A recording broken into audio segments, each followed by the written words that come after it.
Ready 3, 2, 1 start.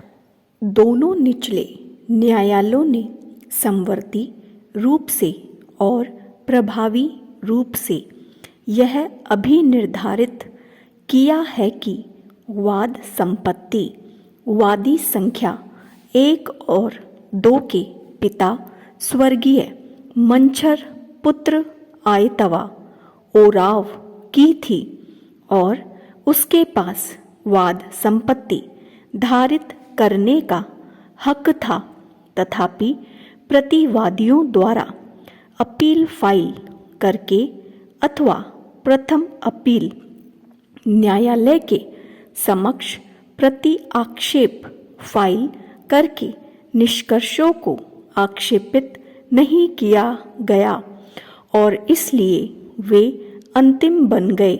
विचारण न्यायालय ने यह अभिनिर्धारित किया है कि वादी प्रतिवादियों के हक में अनुज्ञप्ति के अभिवाक को साबित करने में विफल रहे हैं और इसके अतिरिक्त प्रथम अपील न्यायालय ने यह अभिनिर्धारित करते हुए उक्त निष्कर्ष को उलट दिया कि अनुज्ञप्ति मौखिक हो सकती है।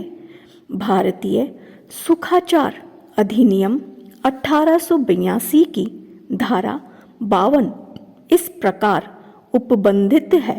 अनुज्ञप्ति की धारा जहां एक व्यक्ति किसी अन्य को या निश्चित संख्या में अन्य व्यक्तियों को ऐसे अधिकार का अनुदान करता है जो अनुदानकर्ता की स्थावर संपत्ति में या उस पर कोई ऐसी बात करने या करते रहने के लिए है जो ऐसे अधिकार के अभाव में विधि विरुद्ध होगी और ऐसा अधिकार सुखाचार या संपत्ति में हित नहीं है, वहाँ ऐसा अधिकार अनुज्ञापित कहलाता है।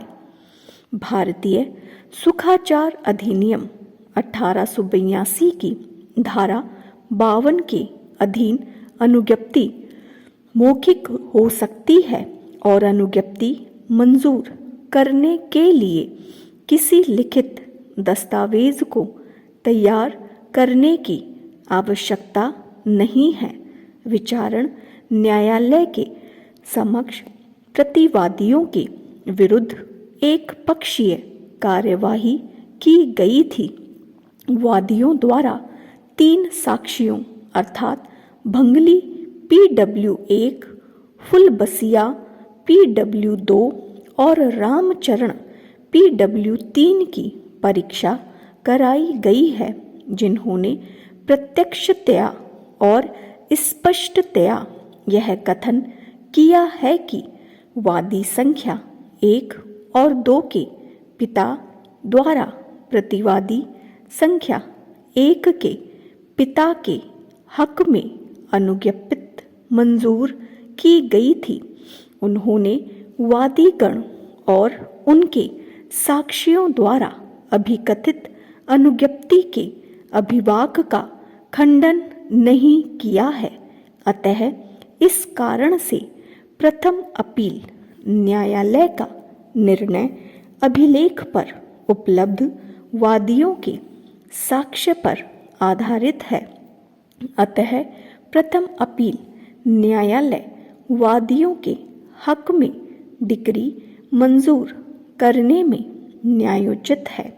यद्यपि प्रथम अपील न्यायालय ने गलत रूप से यह अभिनिर्धारित किया है कि कृषि संबंधी अनुज्ञप्ति के मामले में टीपी अधिनियम की धारा 117 के उपबंध लागू नहीं होते हैं, जैसा कि वर्तमान मामले में है। स्टॉप।